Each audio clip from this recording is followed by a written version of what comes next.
गोपिका जीवनस्मरणं गोविंद गोविंद। सद्गुरु विठलदास महाराज की जय। బ్రహ్మదేవులు ఇలా జగత్ సృష్టి చెప్పి తర్వాత ఆ నారద స్వామికి భాగవతం ఉపదేశం చేయాలని తీర్మానించుకొని పైన ఈ భాగవత సంగ్రహాన్ని మళ్ళీ చెప్పారు. ఈ భాగవతంలో ఏ అధ్యాయంలో భగవంతుడు ఏ అవతారం చేశారు, ఏ సమయంలో ఏ మన్వంతరంలో ఎవరి కోసం భగవంతుడు అవతారం చేశాడు, ఈ భగవత్ అవతారము భాగవతులకి అనుగ్రహం చేసిందే ఈ భాగవత గ్రంథము, దాన్ని నేను సంగ్రహంగా నీకు చెప్తాను అంటూ ఈ 7వ అధ్యాయంలో ప్రారంభించారు. మొదటి అవతారం భగవంతుని యొక్క అవతారం. బ్రహ్మదేవుని యొక్క ముక్కు నుంచి ఆ యజ్ఞస్వరూపుడిగా సాక్షాత్ వరాహుడిగా భగవంతుడు అవతరించారు. తర్వాత రుచి ఆకూతి అనే దంపతులకు భగవంతుడు యజ్ఞస్వరూపియాగ యజ్ఞుడు అనే పేరుతో అవతరించి స్వయములు అనే దేవతలను సృష్టించి ఆ సమయంలో లోకానికే కష్టపడుతున్నప్పుడు లోకక్షేమకరంగా ఆయన పనులు చేసినందువల్ల అతనికి యజ్ఞమూర్తి అని పేరు. ఇలా యజ్ఞస్వరూపినిగా భగవంతుడు అవతారం చేశారు. తర్వాత కర్దమ ప్రజాపతికి దేవహూతికి కపిల వాసుదేవునిగా పుట్టి ప్రపంచమంతానికి ఈ బ్రహ్మతత్వాన్ని ఉపదేశించారు ఆయన. తరువాత అత్రికి అనసూయకు సాక్షాత్ దత్తాత్రేయులుగా భగవంతుడు అవతరించారు. అవతరించి అందరికీ క్షేమాన్నిచ్చారు. తర్వాత సనకాదులుగా భగవంతుడు అవతారం చేశారు. తర్వాత ధర్ముడు మూర్తి అనే ఇద్దరులకు నరనారాయణులు అనే ఇద్దరిగా భగవంతుడు అవతారం చేసే భగవత్తత్వాన్ని ఉపదేశం చేశారు. తర్వాత ఉత్తానపాదులు పుత్రులు ధ్రువస్వామికి అనుగ్రహం చేసేదానికి భగవంతుడు వచ్చారు. తర్వాత ఆ వంశంలోనే వచ్చిన వేణుడు వాడు అధర్మిష్ఠుడుగా ఉన్నందువల్ల వాడిని ఋషులు వచ్చి శాపంతో చంపేశారు.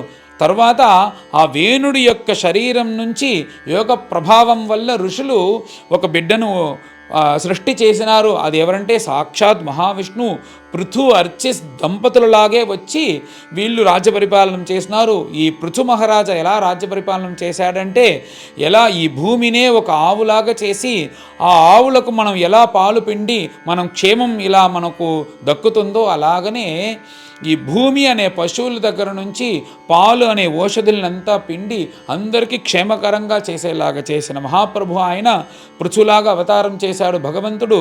తర్వాత నాభికు మేరుదేవికి ఆ సాక్షాత్ యజ్ఞస్వరూపిగా యజ్ఞం చేసేటప్పుడే భగవంతుడు ఆవిర్భావమాయి నేను మీకు పుత్రుడిగా పుడతాను అని అనుగ్రహం చేసి ఋషభావతారం చేసి జనులందరికీ ఆ ఆశ్రమంలో ఎలా ఉండాలని చెప్పి చివరిగా ఒక యోగీశ్వరుడు ఎలా జీవించాలని చూపించారు ఆ పరంధాముడు. తరువాత బ్రహ్మదేవుని యొక్క శ్వాసం నుంచి హయగ్రీవావతారం వేద సంరక్షణం కోసం. అలాగనే ఈ వైవస్వత మనుముందు ఈ మైమిత్తిక ప్రళయం వచ్చినప్పుడు వేదాన్ని సప్త ఋషులను పాండ్య దేశాన్ని పరిపాలించే ఇంద్రద్యుమ్నుని కాపాడి మత్స్యావతారం చేసి ఆ ప్రళయ జలంలో ఇలా వాళ్ళకి ఉపదేశం చేశారు. ఇది మత్స్యావతారం. తర్వాత ఈ జగత్తన్నికి ప్రతిష్టగా అధిష్టానంగా ఉంటూ ఆదికూర్మంగా ఉంటూ భగవంతుడు అందరినీ పరిపాలిస్తున్నాడు. ఆ హిరణ్యకశిపు సంహారం కోసం ప్రహ్లాద స్వామి వాక్కు సత్యం చేసేదానికి నరసింహావతారం. తర్వాత గజేంద్రుడు ఏ ఆది మూలమైన ఆ వస్తువుని పిలిచినాడో అప్పుడు భగవంతుడు వచ్చారో ఆ భగవంతునికి హరి అని పేరు. అలాంటి భగవంతుని యొక్క అవతారం సాత్విక అహంభావం ఉనిందంట ఈ మహాబలికి.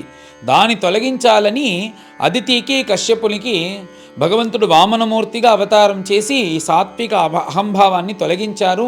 ఇలా వామనావతారం చేసి భగవంతుడు క్షేమాన్ని కలిగించారు. తర్వాత హంసావతారం. తర్వాత భగవంతుడే ఆయుర్వేద శాస్త్రాన్ని లోకానికి ఇచ్చేటందుకు ధన్వంతరిలాగా భగవంతుడు అవతారం చేశారు. తరువాత శ్రేష్టమైన ఋషి అయిన జమదగ్ని రేణుకా దంపతులకు పరశురామునిగా భగవంతుడు అవతారం చేశారు. తర్వాత సాక్షాత్ రామచంద్ర ప్రభువులుగా దశరథునికి కౌసల్యకి భగవంతుడు అవతారం చేశారు. ఈ అవతారంలో ఈ రావణేశ్వరుడు చాలా అహంభావి అంట. ఎవ్వరు నన్ను గెలవలేరు, నాలాంటి రాజు ఎవరూ లేరు అంటూ అహంభావంతో తిరుగుతూ ఉండేటప్పుడు ఐరావతంతో ఇంద్రుడితో జగడం వేసేటప్పుడు యుద్ధం వేసేటప్పుడు ఆ ఐరావతం యొక్క దంతం అనేది అతని యొక్క కవచంలో వచ్చి గుచ్చుకుంటుందంట. ఇలాగా మదంతో మళ్ళీ లంకకు తిరిగి వస్తాడంట, నన్ను గెలిచే వాళ్ళు ఎవ్వరు లేదు అని. అలాంటి వాడిని గెలిచేదానికి మనుష్య రూపుడిగా పుట్టి, దశరథ కుమారుడిగా పుట్టి, అతని యొక్క గర్వాన్ని తొలగించేలాగా అతని సంహరించినావే, అలాంటి ప్రభువు నువ్వు. తర్వాత లోకానికే క్షేమం ఇచ్చేయటానికి, భూమి భారాన్ని పోగొట్టేదానికి కృష్ణుడిగా అవతారం చేశావు. తర్వాత పరాశరులు సత్యవతికి వ్యాసదేవులుగా అవతారం చేసినావే. ఈ వ్యాసదేవుడు లేకపోతే మనకి ఈ పురాణాలు ఉనిందా? ఏది దొరకదు. అలాంటి గొప్ప మహాత్ముడిగా వ్యాసదేవులుగా నువ్వు అవతరించావు. తర్వాత ఈ వేద ధర్మాన్ని నిందిస్తూ బుద్ధుడిగా నువ్వు అవతారం చేసినావు.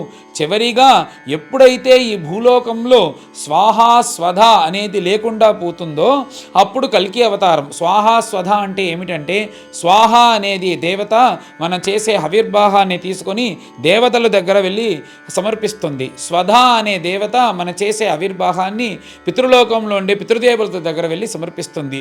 ఎవరైతే దేవతారాధనం, పితరారాధనం ఇలా ఏ ఆరాధనం లేకుండా ఈ భూలోకం అనేది అవుతుందో అప్పుడు కల్కి అవతారం చేసి అన్ని ధర్మిష్ఠులని సంహారం చేస్తాడు. ఇలాగ భగవంతుడు అవతారం చేసేదే ఈ భాగవతం యొక్క కథ.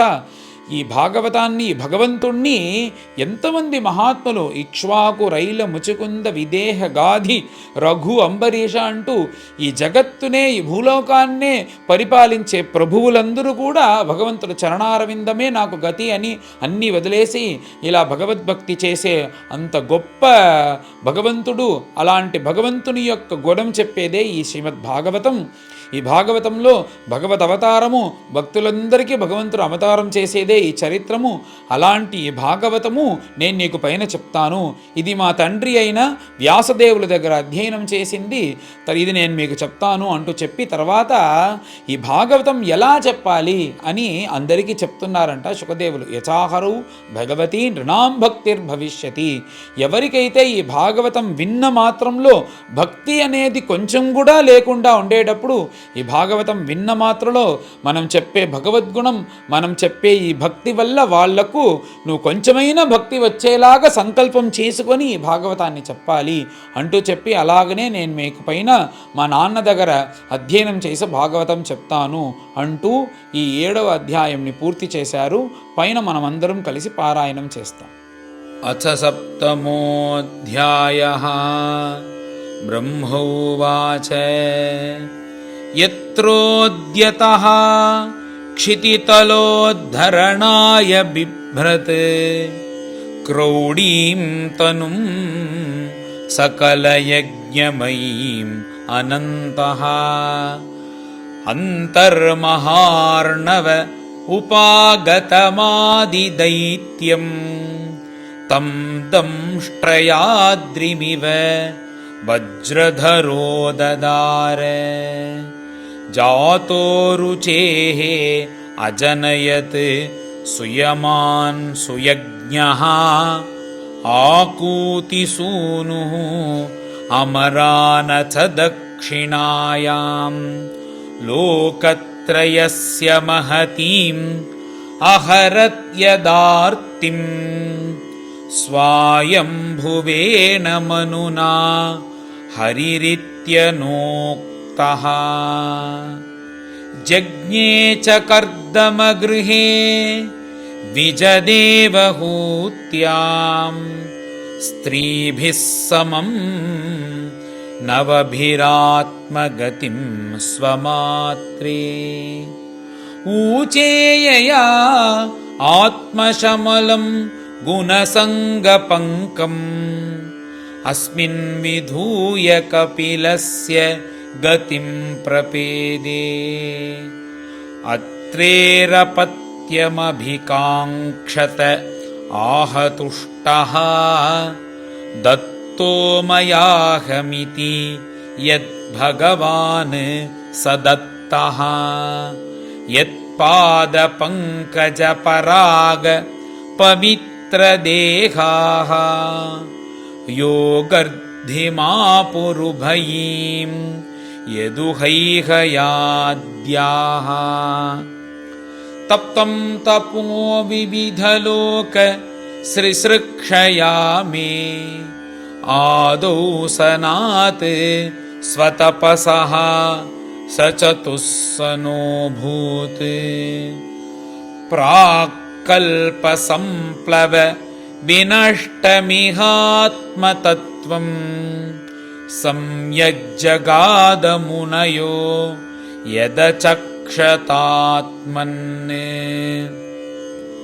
धर्मस्य दक्षदुहितर्यजनिष्टमूर्त्यां नारायणो नर इति स्वतपः प्रभावः दृष्ट्वात्मनः भगवतः नियमावलोपम् देव्यस्त्वनङ्गपृतना घटितुं न शेकुः कामं दहन्ति कृतिनो ननु रोषदृष्ट्या रोषं दहन्तमुत ते न दहन्त्यसह्यम् सोऽयं यदन्तरमलं प्रविशन् बिभेति कामः कथं नु पुनरस्य मनश्रयेत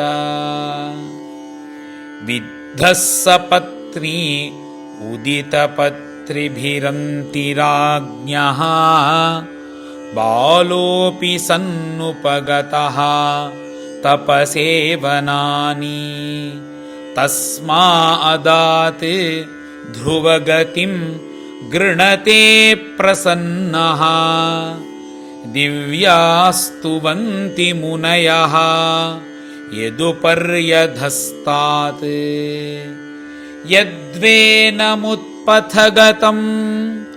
द्विजवाक्यवज्र विप्लुष्टपौरुषभगं निरये पतन्तम् त्रात्वार्थितो जगति पुत्रपदं च लेभे दुग्धावसूनि वसुधा सकलानि येन नाभेरसौ ऋषभ आस सुदेवसूनुः यो वै चचार समदृक् जडयोगचर्यां यत्पारमहंस्यं ऋषयः पदमामनन्ति स्वस्थः प्रशान्तकरणः परिमुक्तसङ्गः सत्रे ममास भगवान् हयशीरशाथो साक्षात् स यज्ञपुरुषः तपनीयवर्णः छन्दोमयः मखमयो अखिलदेवतात्मा वाचो बभूवुः उशतीः श्वसतोऽस्य नस्तः मत्स्यो युगान्तसमये मनुनोपलब्धः क्षोणीमयो निखिलजीवनिकायकेतः विस्रंसितान् उरुभये सलिले मुखान्मे आदाय तत्र विजहार हवेदमार्गान्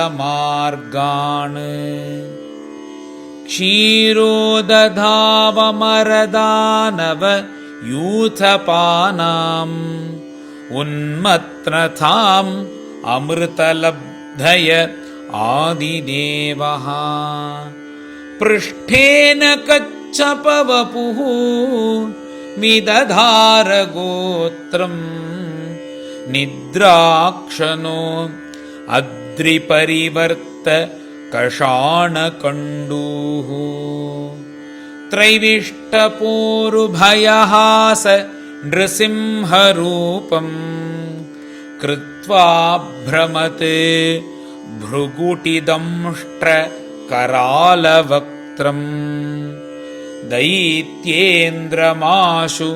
गदयाभिपतन्तमारात् ऊरौ निपात्य विददार नखैः स्फुरन्तम् अन्तः सरसि उरुबलेन पदे गृहीतः ग्राहेण यूथपतिः अम्बुजहस्त आर्तः आहेदम् आदिपुरुष अखिललोकनाथ तीर्थश्रवः श्रवणमङ्गल नामधेया श्रुत्वा हरिस्तमरणार्थिनम्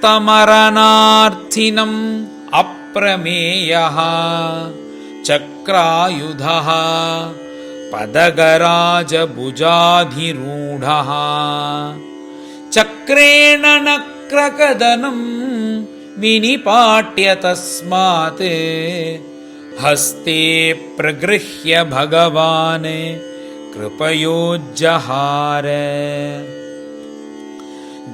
ज्यायान् गुणैरवरजोऽपि अदितेः सुतानां लोकान् विचक्रमयिमान् यतथाधियज्ञः क्ष्मां वामनेन जगृहे त्रिपदच्छलेन याञ्चामृते पथि चरन् प्रभुभिर्न चाल्यः नार्थो बलेः अयम् उरुक्रमपादशौचम् आपश्शिखाधृतव्रतो विबुधाधिपत्यम् यो वै प्रतिश्रुतम् ऋतेन चिकीर्षिदन्यत् आत्मानमङ्गशिरसा हरये भीमेने तुभ्यं च नारद भृशं भगवान् विवृद्ध भावेन साधु परितुष्ट उवाच योगम् ज्ञानं च भागवतम् आत्मसतत्त्वदीपम् यद्वासुदेव शरणा विदुरञ्जसैव चक्रं च दिक्षु अवहितं दशसु स्वतेजः मन्वन्तरेषु मनुवंशधरो बिभर्ति दुष्टेषु राजसु दमं व्यदधात् स्वकीर्तिम् सत्ये त्रिपृष्ठ उशतीं प्रथयन् चरित्रैः धन्वन्तरिश्च भगवान् स्वयमेव कीर्तिः नाम्नानृणां पुरुरुजां रुज आशुहन्ति यज्ञे च भागम् अमृतायुः अवावरुन्ध आयुश्च वेदमनुशास्ति अवतीर्य लोके क्षत्रं क्षयाय विधिना उपभृतं महात्मा ब्रह्मधृक् उज्झितपथं नरकार्तिलिप्सु उद्धन्ति असौ अवनिकण्टकमुग्रवीर्य त्रिसप्तकृत्वुरुधार परश्वधेना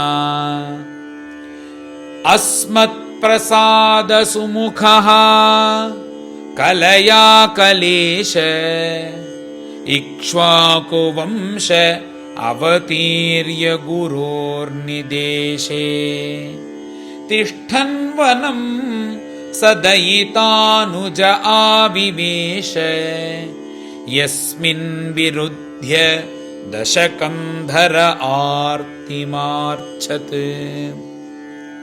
यस्मादात् उदधिरूढ भयाङ्गवेपः मार्गं सपद्यरिपुरं हरवत् दिधक्षोः दूरे सुहृत् मथितरोष सुषोन दृष्ट्या तातप्त दीप्यमान मकरोरगनक्रचक्रः वक्षस्थलस्पर्शरुग्ण महेन्द्रवाह दन्तैः विडम्बित ककुब्जुष ऊढहासम् सद्योऽसुभिः सह विनेष्यति दारहर्तुः विस्फूर्जितैः धनुष उच्चरतोऽधिसैन्ये भूमेः सुरेतरवरूथ विमर्दितायाः क्लेशौ ययाय कलया सितकृष्णकेशः जातः करिष्यति जनानुपलक्ष्य मार्गः कर्माणि चात्ममहिनोपनिबन्धनानि तूकेन जीवहरणं यदुकूलिकायाः त्रैमासिकस्य च पदा शकटोपवृत्तः यद्रिङ्गतान्तरगतेन दिवि स्पृशोर्वा उन्मूलनं तु इतरथार्जुनयोः न भाव्यम् यद्वै व्रजे प्रजपशून् विशतोऽयपीथान् पालांस्तु अजीवयत् अनुग्रहदृष्टिवृष्ट्या तच्छुद्धये अतिविष वीर्यविलोलजिह्वम् उच्चाटयिष्यत् उरगं विहरन् हृदिन्याम् तत्कर्म दिव्यमिव यन्निशि निश्शयानम् दावाग्निना शुचिवने परिदह्यमाने उन्नेष्यत्योव्रजमतः अवसितान्तकालम् नेत्रे पिधाय सबलो अनधिगम्य वीर्यः गृह्णीत यद्यत् उपबन्धममुष्य माता शुल्बं सुतस्य न तु तत् तदमुष्यमाति यजृम्भतोऽस्य वदने भुवनानि गोपी संवीक्ष्य शङ्कितमनाः प्रतिबोधितासीत् नन्दं च मोक्ष्यति भयात् वरुणस्य पाशात् गोपान् बिलेषु पिहितान् मयसूनुना च अन्यापृतं निशि शयानमतिश्रमेण लोकं विकुण्ठम् उपनेष्यति गोकुलं स्म गोपैर्मखे प्रतिहते व्रजविप्लवाय देवेऽभिवर्षति पशून् कृपयारिरक्षुः धर्तोच्छिलीन्ध्रमिव 7 दिनानि 7 वर्षो महीन्द्रमनघैककरे सलीलम् क्रीडन्वने निशि निशाकररश्मिगौर्याम् रासोन्मुखः कलपदायतमूर्च्छितेन उद्दीपित स्मररुजां व्रजभृद्वधूनां हर्तुर्हरिष्यति शिरो धनदानुगस्य ये च प्रलम्ब खरदर्दुरकेश्यरिष्ट मल्लेभकं सयवनाः कुजपौण्ड्रकाद्याः अन्ये च शाल्व कपिबल्वलदन्तवक्त्र सप्तोक्षशम्बर विदूरथ रुक्मिमुख्याः एवामृधे समितिशालिन आत्तचापाः काम्बोजमत्स्य कुरुकैकयसृञ्जयाद्याः यास्यन्ति अदर्शनमलं बलपार्थ भीम व्याजाह्वयेन हरिणा निलयं तदीयम् कालेन मीलितधियाम् अवमृश्य नृणां स्तोकायुषां स्वनिगमो बत दूरपारः आविर्हितस्तु अनुयुगं स हि सत्यवत्यां वेदद्रुमं विटपशो विभजिष्यति स्म देवद्विषां निगमवर्त्मनि निष्ठितानां पूर्भिर्मयेन विहिताभिरदृश्यतूर्भिः लोकान् घ्नतां मतिविमोहितमतिप्रलोभम् वेषं विधाय बहुभाष्यत औपधर्म्यम् यर्ह्यालयेष्वपि सतां न हरेः कथा स्युः पाखण्डिनो द्विजजनाः वृषलानृदेवाः स्वाहा स्वधावषडिति स्म गिरो न यत्र शास्ता भविष्यति कलेः भगवान् युगान्ते सर्गे तपोहं ऋषयः नवये प्रजेशाः स्थाने च धर्ममखमनु अमरावनीशाः अन्ते त्वधर्महरमन्यु वशासुराद्याः माया विभूतय इमाः पुरुषक्तिभाजः विष्णोर्नुवीर्यगणनां कतमोर्हतीह यः पार्थिवान्यपि कविर्विममे रजांसि चस्कम्भयः स्वरं हसा अस्खलतात्रिपृष्ठं यस्मात्त्रिसाम्यसदनात् उरुकम्पयानम् नान्तं विदाम्यहममि मुनयोऽग्रजास्ते मायाबलस्य पुरुषस्य कुतोपरेये गायन् गुणान् दशशतानन आदिदेवः शेषोऽधुनापि समवस्यति नास्य पारम् येषां स एव भगवान् दययेदनन्तः सर्वात्मना आश्रितपदो यदनिर्व्यलीकम् ते दुस्तराम् अतितरन्ति च देवमायां नेषां ममागमिति धीः स्वशृगालभक्ष्ये वेदागमङ्गपरमस्य हि योगमायां यूयं भवश्च भगवान् अथ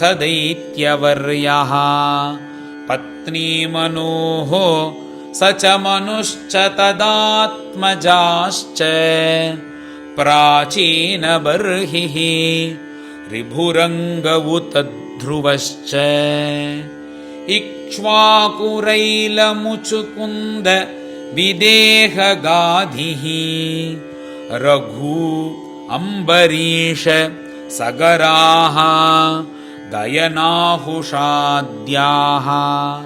मान्धात्रलर्कशतधन्वनु रन्ति देवाः देवव्रतो बलिरमूर्तरयो दिलीपः सौभर्युतङ्कशिबिदेवल पिप्पलादः सारस्वत उद्धव पराशर भूरिषेणाः येन्ये विभीषण हनुमत् उपेन्द्रदत्त पार्थार्ष्टिशेन विदुरश्रुतदेववर्याः ते वै विदन्ति अतितरन्ति च देवमायाम् स्त्रीशूद्रहूनशबरा अपि पापजीवाः यद्यद्भुत क्रमपरायणशीलशिक्षाः तिर्यग्जना अपि किमु श्रुतधारणाये शश्वत् प्रशान्तमभयं प्रतिबोधमात्रम् शुद्धं समं सदसतः परमात्मतत्त्वं शब्दो न यत्र पुरकारकवान् क्रियार्थः मायापरैत्यभिमुखे च विलज्जमाना तद्वै पदं भगवतः परमस्य पुंसः ब्रह्मेति यत् विजुरजस्त्रसुखं विशोकम् सद्यं नियम्य यतयो यमकर्तहेतिं जह्युस्वराडिव निपानखनित्रमिन्द्रः सश्रेयसामपि विभुः भगवान् यतोऽस्य भावस्वभावविहितस्य सतः प्रसिद्धिः देहे स्वधातुविगमे अनुविशीर्यमाणे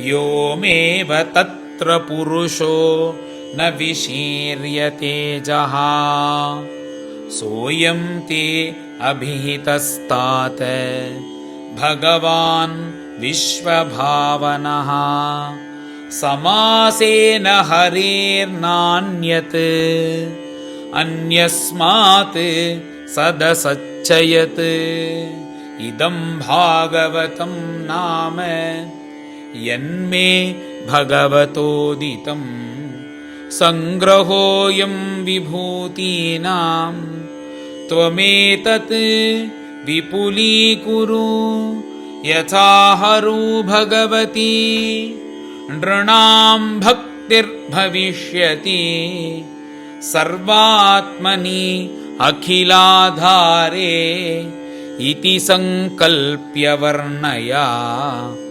मायां वर्णयतो मुष्य ईश्वरस्यानुमोदितः शृण्वतः श्रद्धया नित्यं मायया आत्मानमुह्यति श्रीहरये नमः।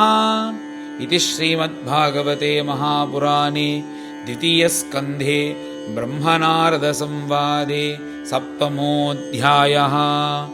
गोपिका जीवनस्मरणं गोविन्द गोविन्द। सद्गुरु विठ्ठलदास महाराज की जय।